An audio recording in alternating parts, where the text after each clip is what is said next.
Hello, friends, this is me, your host. Welcome back to our channel. I hope you are having a great day.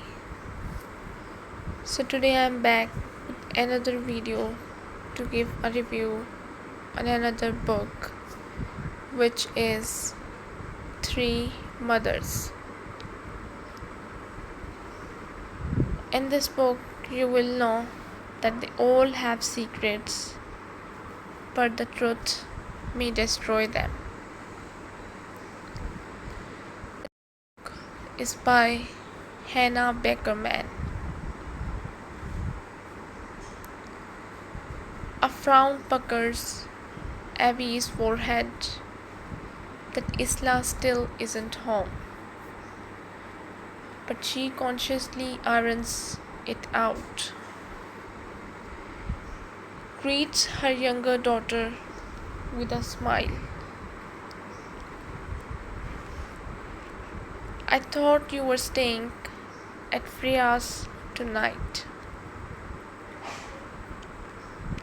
Celio shrugs, does not meet Abby's gaze.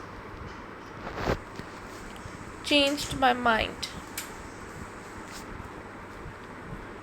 You didn't walk home by yourself, did you? Senior rolls her eyes, fiddles with the toggle at the waistband of her joggers.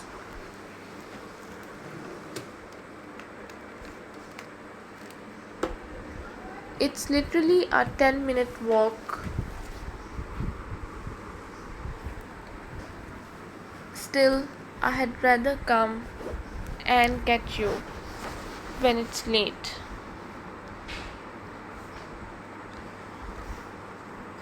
You know that.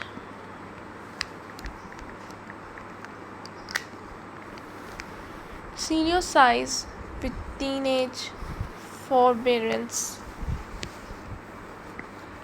and Abby studies her daughter's face.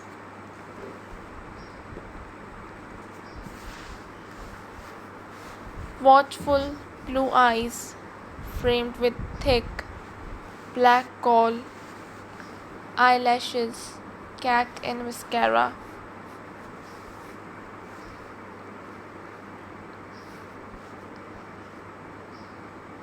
Heavily glossed lips pursed in a tight, unyielding line.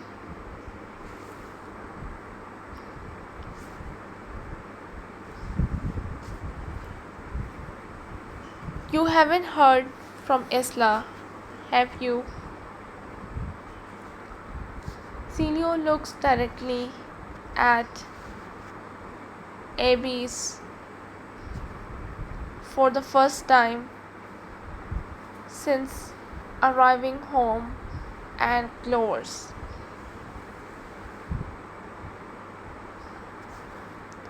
No, why would I?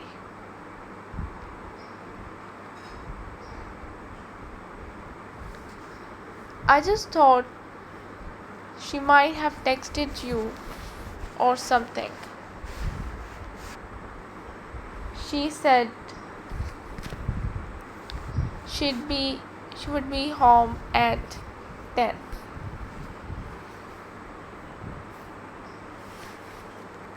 Celio shakes her head.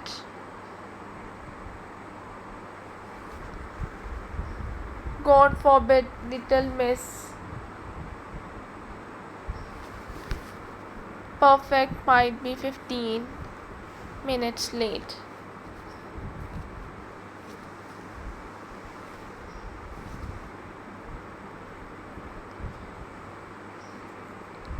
Contact smears her voice and she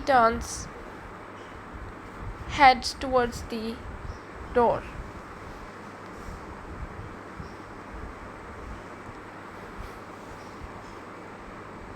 Are you off to bed?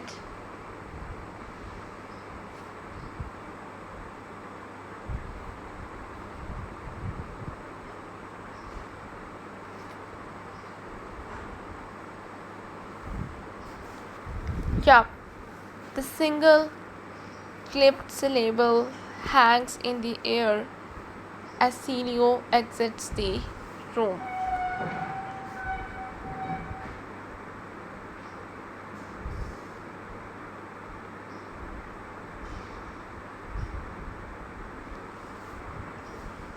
Abby listens to her thumb up the stairs, wondering, as she so often does.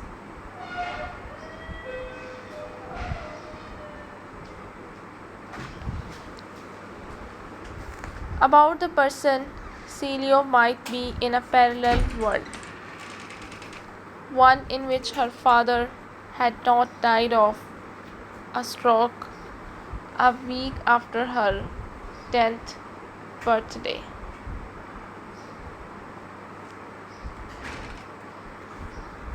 She had been such a happy child before, brimming with infectious enthusiasm, slightly cheeky, somewhat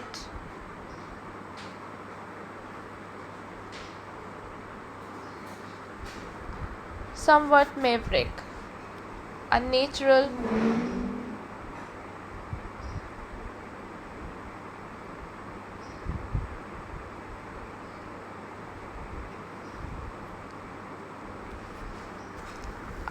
charmer, endearing people to her with her impish smile and beautifully naive, often hilarious observations.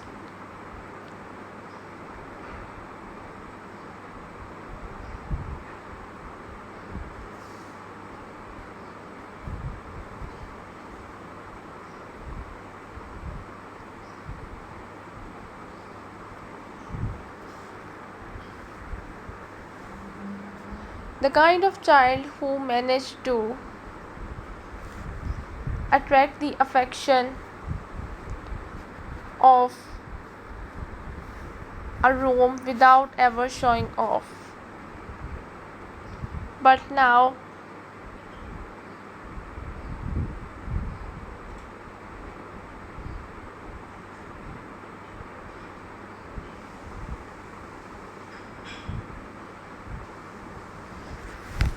but now 5 years since Stuart's death, that child has long since disappeared.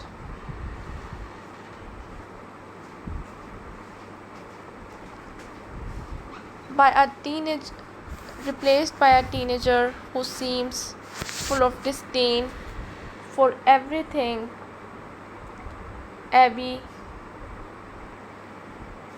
everything Abby says and does.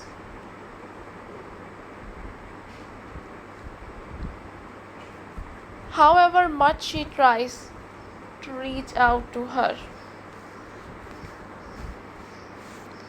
Isla, what time will you be home?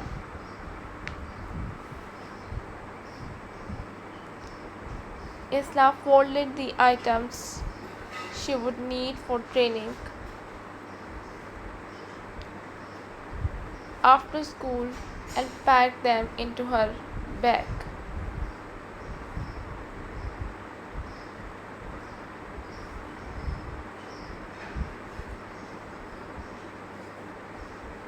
Swimming costumes, goggles, swim hat, towel, deodorant.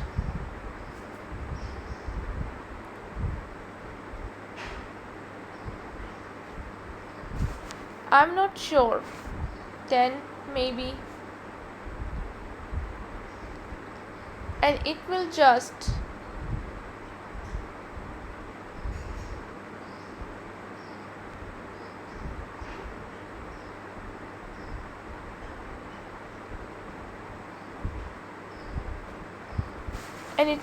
be you and Caleb at his evening. There was a clear pointed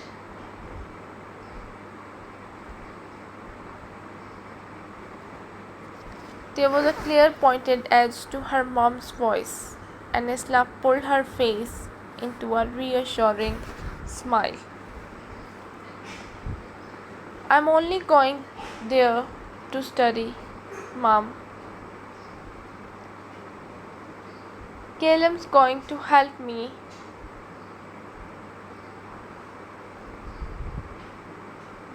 prep for my chemistry test.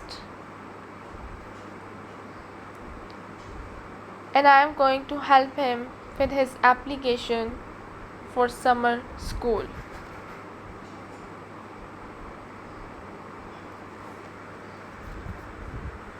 That's all. She could hear the ellipses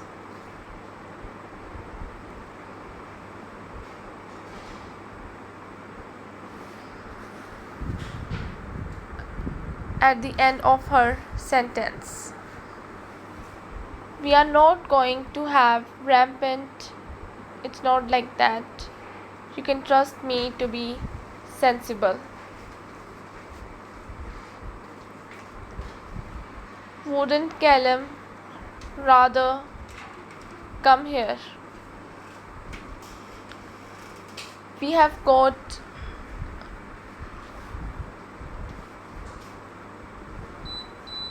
got more space. It would be better for studying. I can order food for you, whatever you like. Pizza, Thai. Honestly, we will be fine. Callum's always coming here.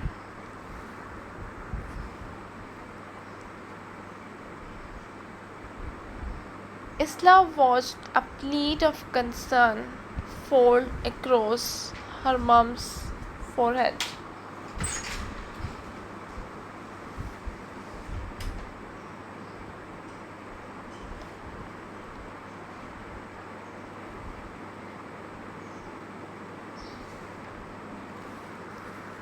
Three months since she had started.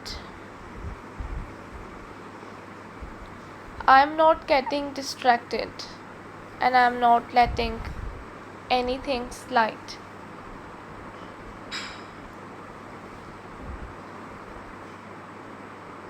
Callum's work even harder than I do.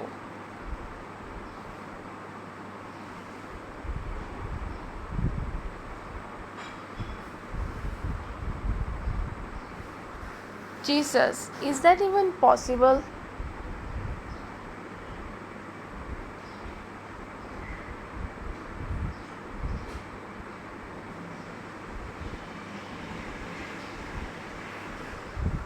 Isla looked over her shoulder to where Celio had appeared in the doorway. Arms folded across her chest. What do you mean? Celio regarded Isla with an air of derision. I can't imagine anyone finding more hours in the day to study than you.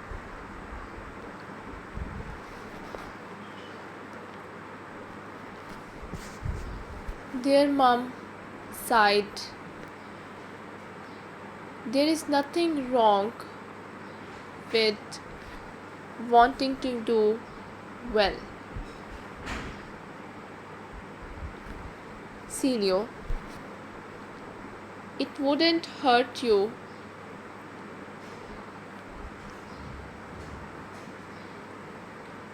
to take a leaf out of your sister's book occasionally.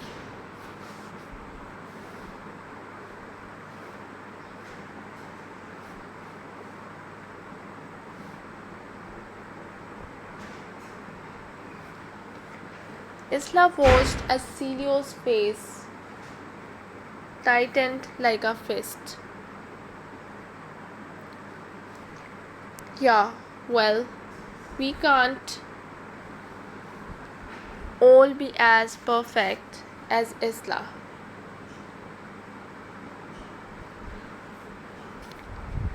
Can we? Isla bowled at her sister's barbed tone. Clee, don't be like that.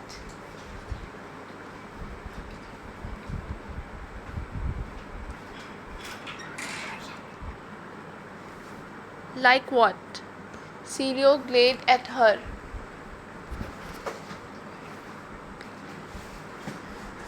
Celio glared at her.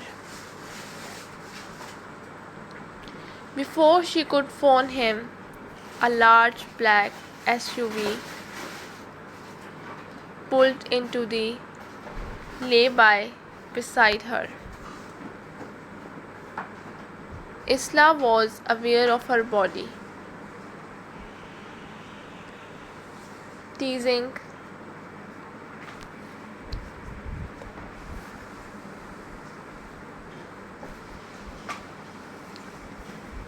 Aware of her body tensing, her hand reaching into her bag for her house keys, her fingers wrapping around them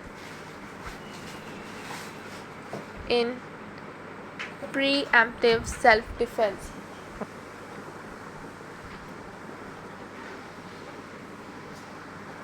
The window of the car wound down,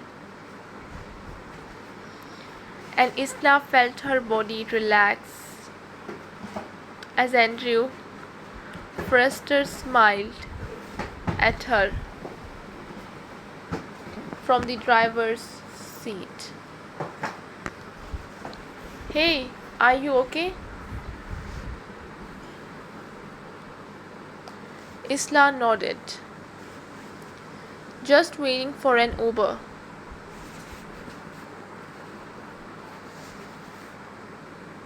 It was supposed to be here 5 minutes ago, but now it's saying it will be another 6 minutes.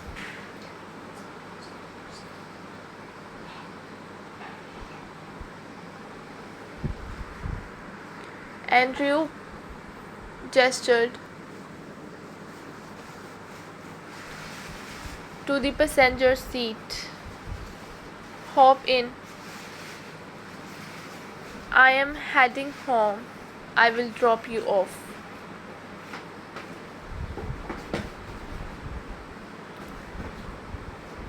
Isla glanced down at her phone.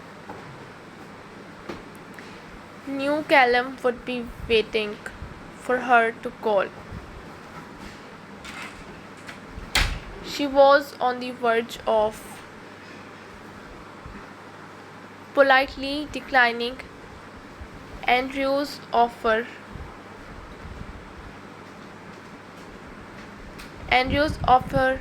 When another gust of wind snaked around her neck,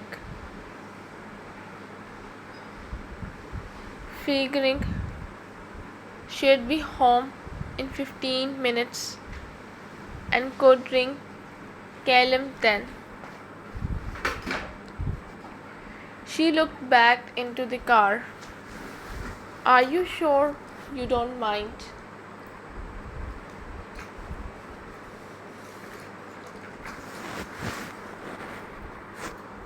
Course not. Come on, get in.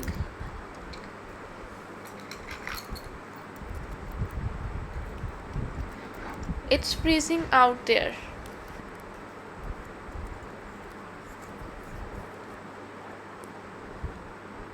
Scanning the road for oncoming.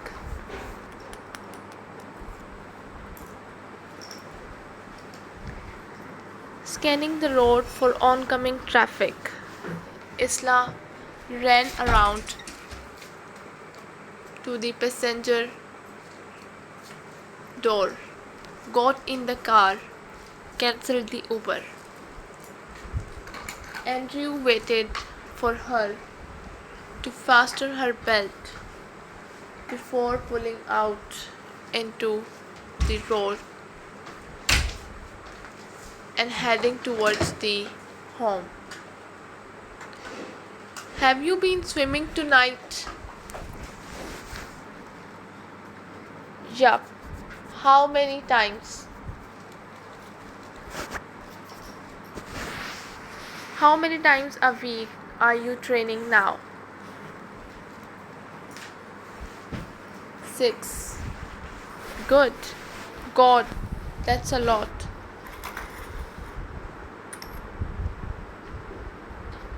You must be phenomenally fit. At least you get Sunday off, I guess.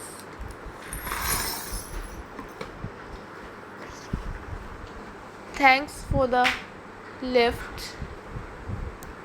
No worries, anytime. It was really nice to chat.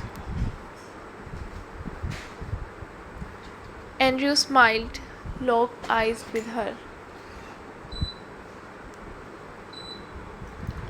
And Isla was aware of a change in the atmosphere.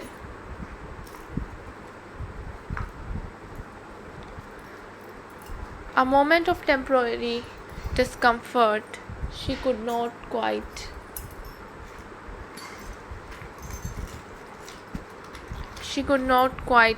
decipher.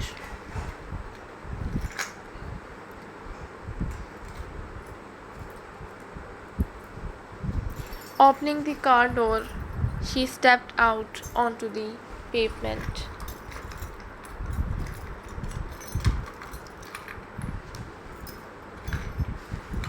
Thanks again. My pleasure. I will see you soon. Abby sits in her car outside the police station, contemplating whether to go inside.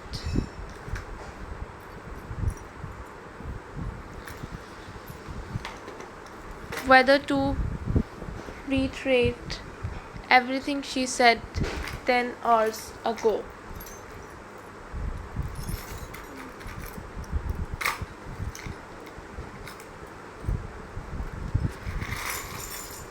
At 8 o'clock this morning, when she showed the police the cache of anonymous emails sent to Isla, Detective Webb had read the emails, thanked her for bringing them in, sympathized with how upsetting it must have been to read the emails.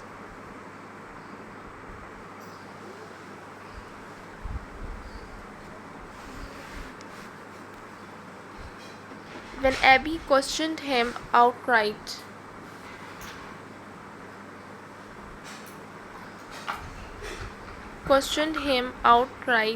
wasn't it possible that there was a link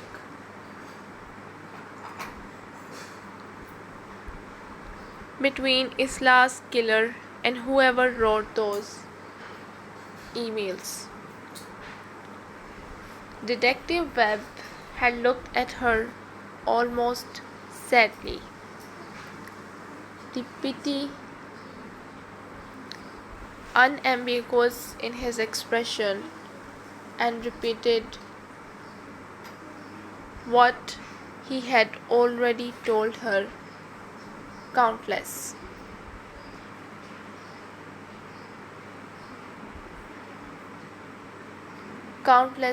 times, that he believed Isla's accident to have been a tragic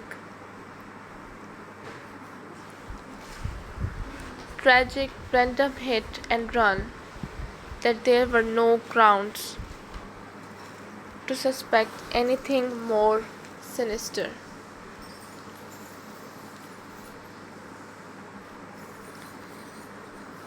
Abby had waved the ream of paper in the air.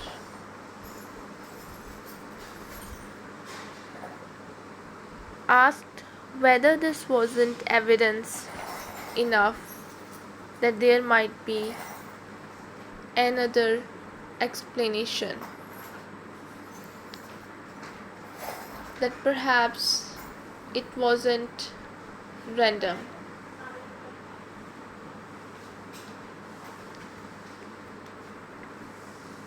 All perhaps it was completely intentional.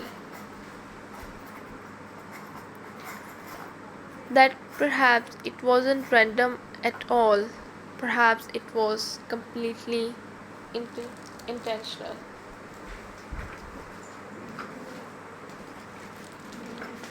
The forbearance on Detective Webb's face had been infuriating as he reassured her that his officers would the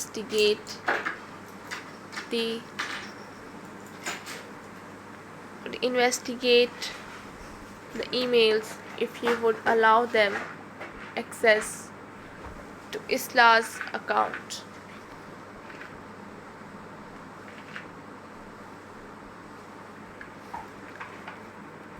Reassured her that they were doing everything they could to uncover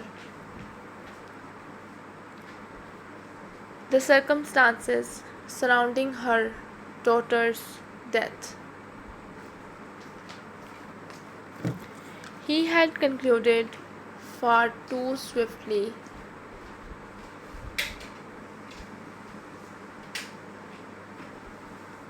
Just like Nicole, that the emails were probably the work of a bored teenager. No doubt,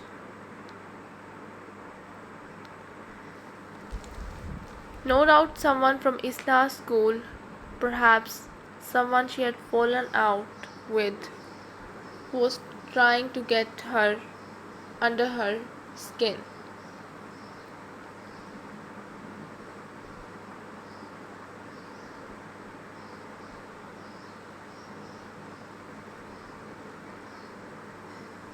It had taken all Abby's patience to explain that Isla didn't have enemies. She had been the most popular girl in her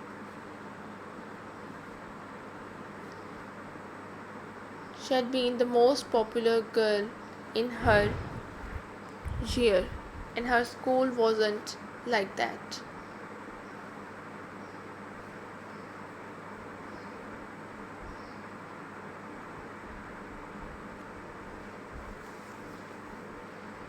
It wasn't replete with people who would do some things like this.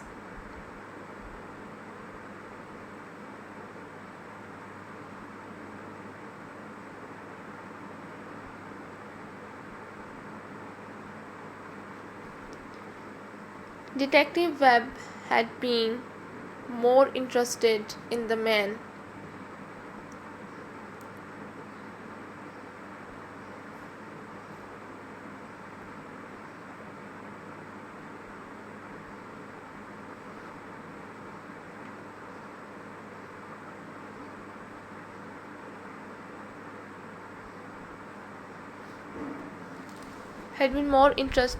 the man with whom Isla had been having an affair. Did Abby have any idea who he might be? As the waiter left,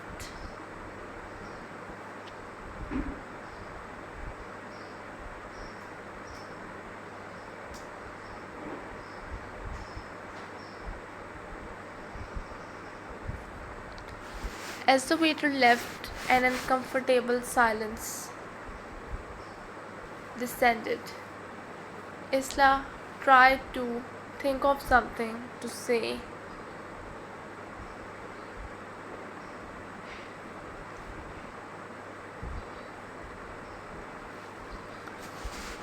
found that her mind was blank.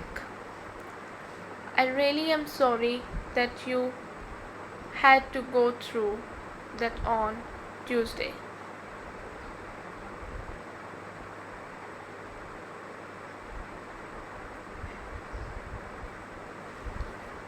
It must have been awful. I feel dreadful about it.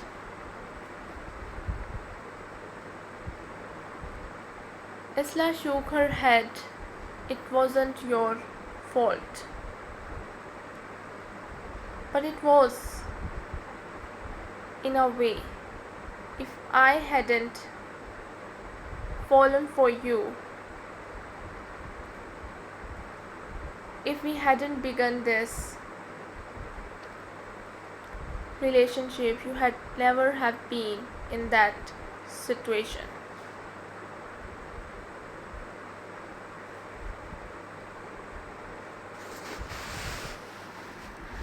Thoughts felt fuzzy in Isha's head, and she could not fashion a response.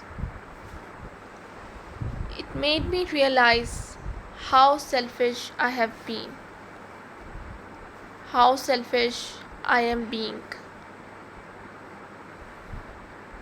You are young, you are beautiful.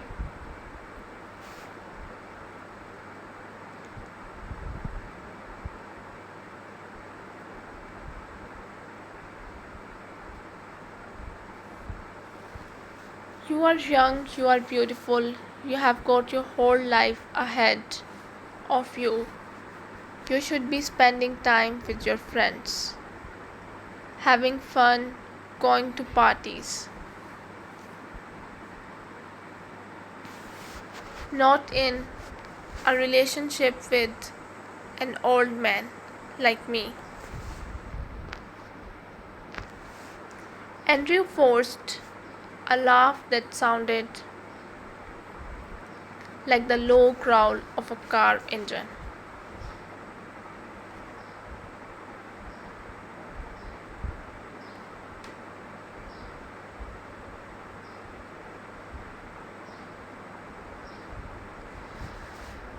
His words felt blurry to Isla, like landmarks viewed through the window of a high-speed train.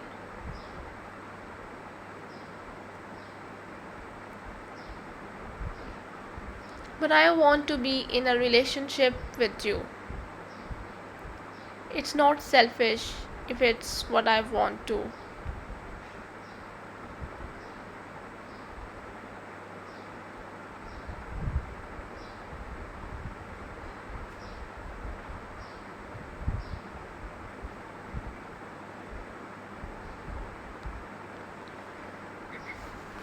Andrew ran his fingers through his hair. I think you deserve to be a normal young woman, doing all the things normal 17-year-old girls do.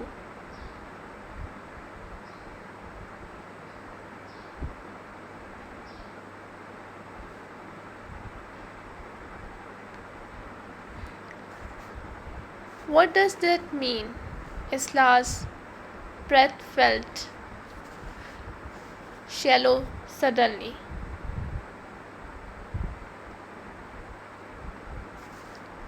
Andrew never usually referred to her age.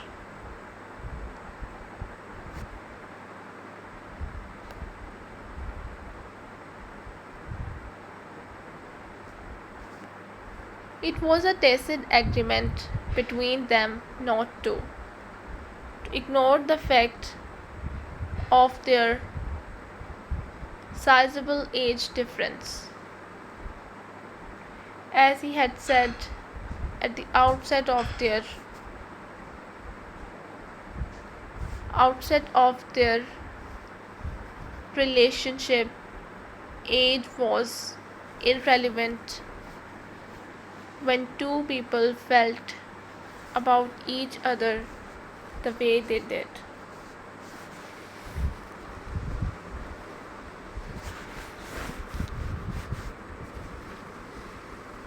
Andrew studied her face, sighing deeply as though the weight of the world were on his shoulders. I think that events of the past couple of weeks have made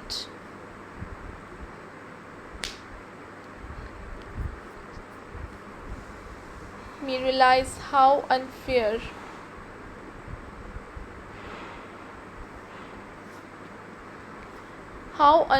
our relationship has been on you.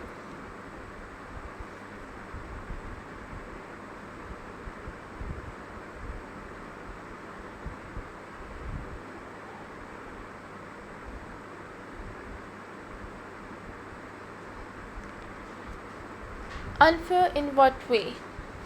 He took hold of her hand. Isla, you know how much I care about you. The last 4 months have been incredible. I have loved our time together.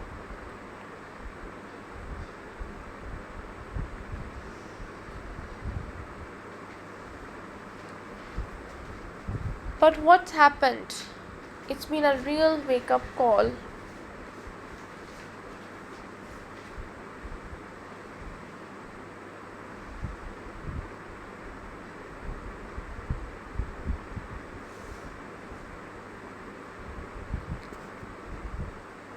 It's been real wake up call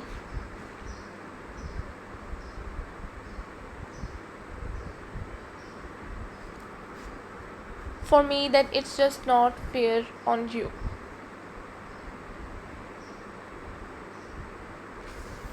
You should be dating boys your own age.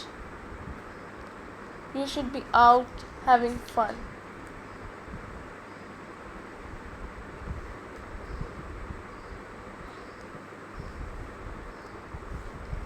The words puncture The words puncture Abby's ears. She feels them reverberating inside her.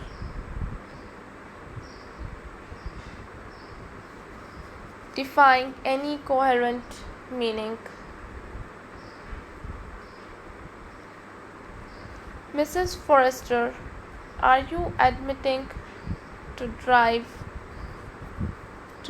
the car that killed Isla Richardson?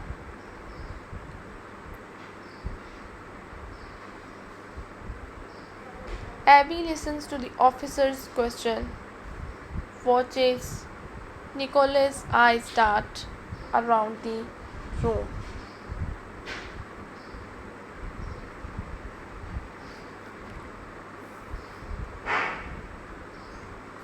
To Andrew, to Nathaniel, to Jack before she responds.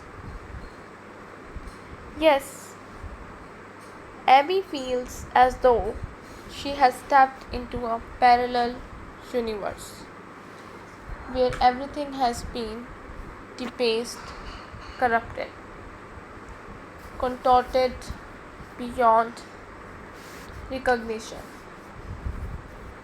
She cannot get her bearings like a sailor lost at sea. No compass to show her the way.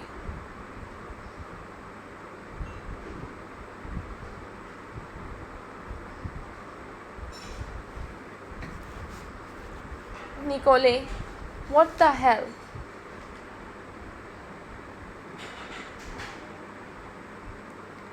Mom, please. Mom, don't.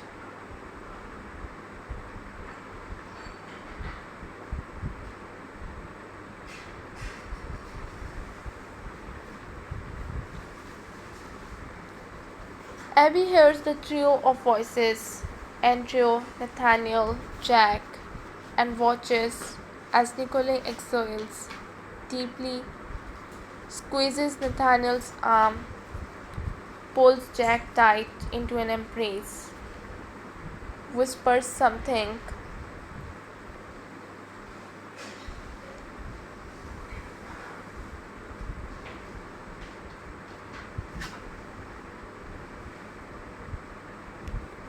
Whispers something into his ear that Abby cannot hear.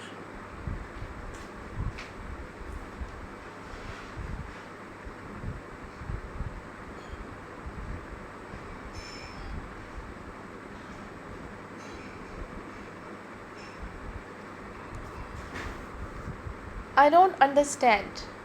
Abby looks around the room, stunned that they are all standing there, immobile.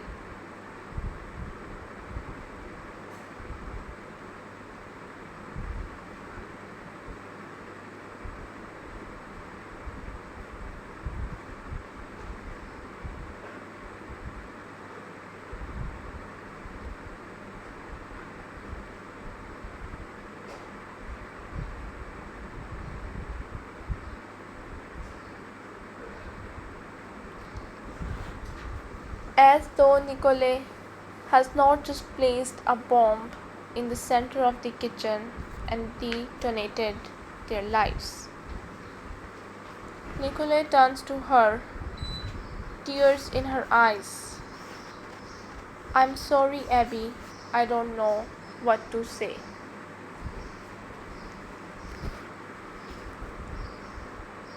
The words are like treacle in Abby's ears, and she cannot make sense of what is happening. Nicola is her best friend, has been her best friend for almost 2 decades. It is not possible that what she is saying is true.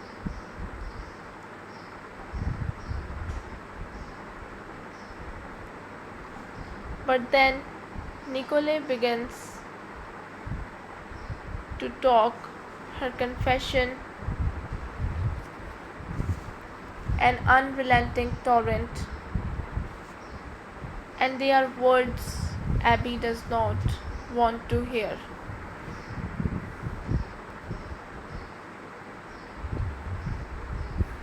Words so vivid and graphic that she wishes she could close her ears to them.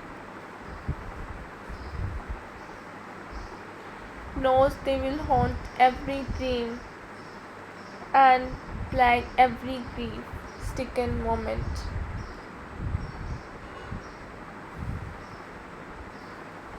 Isla, it's none of your business. Just stay out of it.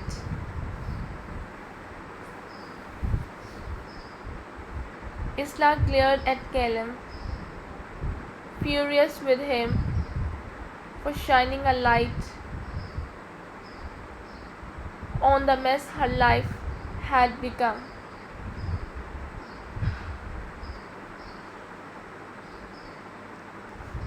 I am worried about you. You don't seem very happy. You have been like it ever since you went back to school. What's going on?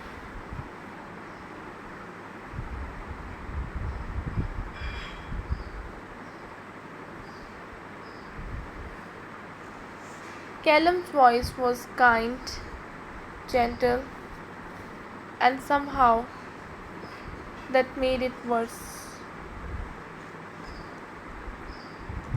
She didn't deserve his concern.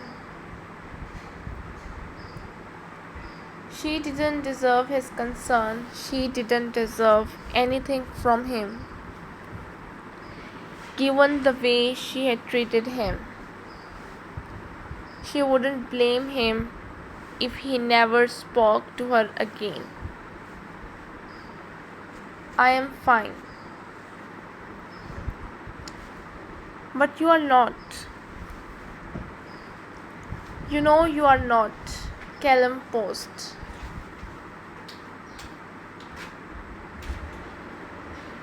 What's wrong?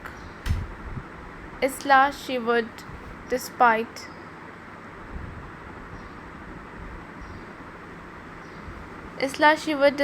the warm September night.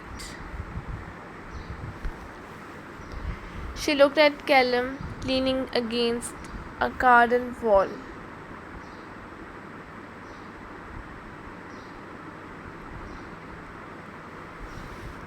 Part of her wishing she could tell him everything. Another part of her knowing unequivocally that she couldn't.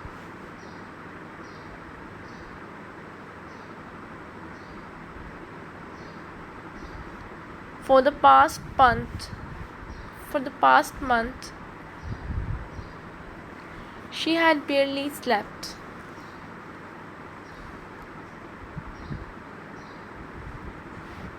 Every waking moment she had felt on high alert, waiting for all the ugly truths in her life to emerge.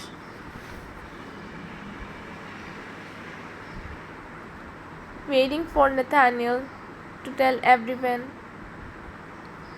she had been sleeping with his dad, anticipating the moment her life imploded.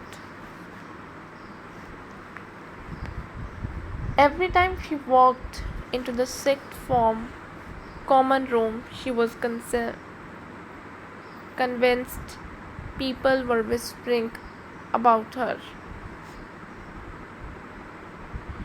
Every time she returned home at the end of the day, she expected to see her mum at the kitchen table,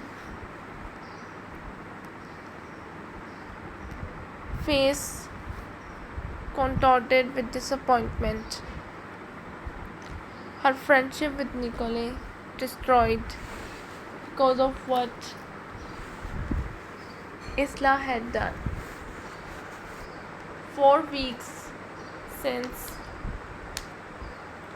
Nathaniel told her what he knew, and now a part of Isla wondered if he wouldn't rather he just publicize it, get the horror show over and done with, like the swift removal of a plaster instead of this horrible, nauseating suspense as to what he might say, to whom and when.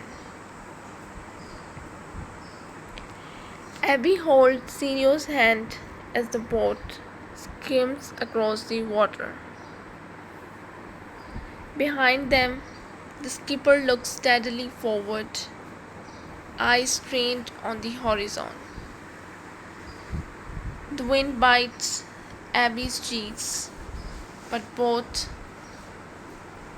she and Celio have wrapped up warm hats, gloves, scarves. They have both been here before. Know how unforgiving the weather can be. But despite the harsh temperatures, the sun shines overhead, and Abby could not be more grateful. She knows how rare such a day is on the Snaefellsness Peninsula. Knows from the previous trip just over 6 years ago that the weather in Iceland is nothing if not unpredictable. Glancing behind her, the rugged land juts out of the water. Craggy, unapologetic, as if the hills might, at any moment transform into living beings, and Abby is reminded of the stories from Norse mythology that Isla loved reading as a child. Grief tightens around her throat, and she breathes in the crisp, brisk air.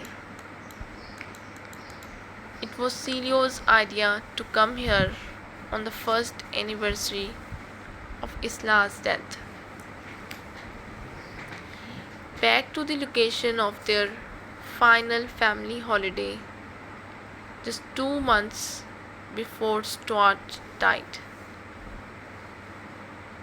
Isla was 12, Celio 10, and they had fallen in love with Iceland's dramatic landscapes.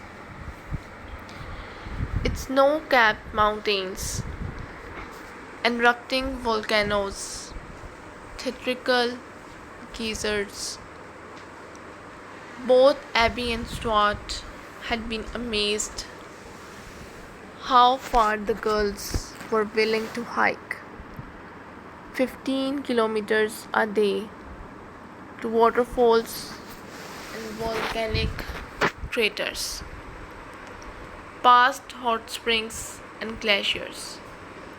But it was here on Proforer Fort that they had experienced the highlight of their trip, a pod of orcas gliding through the water.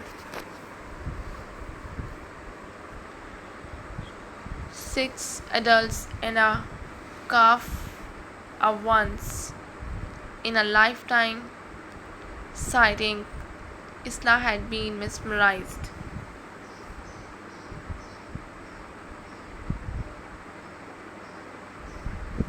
Talked about it for months afterwards. In the year before she was killed, she has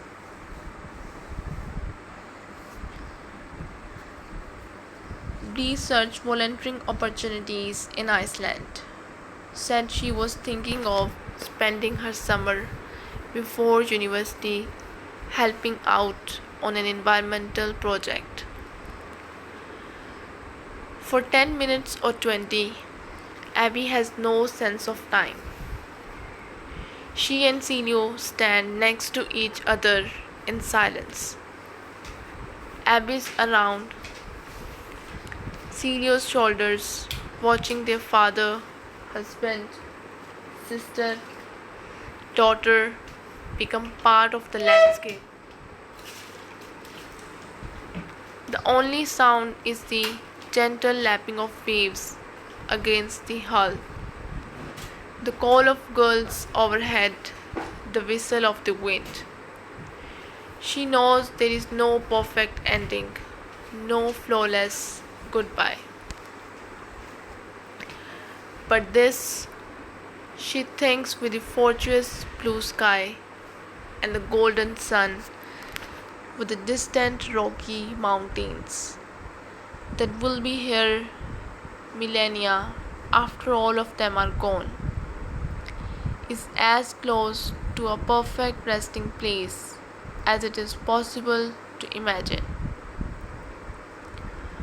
Putting the lid back on the box she is holding, she turns to Celio and folds her in her arms. Today is not something any 16-year-old should have to experience. They both turn their heads, look back out to sea, somewhere among the fish and the phytoplankton. The whales and the dolphins, Stuart and Isla drift, dissolve, become a part of the ocean. She does not know how long they stand there, saying their silent goodbyes as the boat rocks gently from side to side. Eventually, Abby looks over her shoulder as the skipper gestures their readiness to leave. and the stutter of the engine slices through the silence. As they are steered back towards the shore through the labyrinth of islands jutting out above the water, Abby keeps hold of Celio's hand. It is just the two of them now. Stuart and Isla will always be a part of their lives, will always be present in spite of their absence. But from here on in, it is all about her and Celio. And Abby knows as profoundly as she has ever known anything that she will do whatever it takes to be there for Celio to love her, support her, to help guide her towards whatever their future may hold. So this is all we have from this book. I hope you guys liked it. If you did, don't forget to press the like button. I'll be back with another video with another book to give a review on. Till then, just take care and goodbye.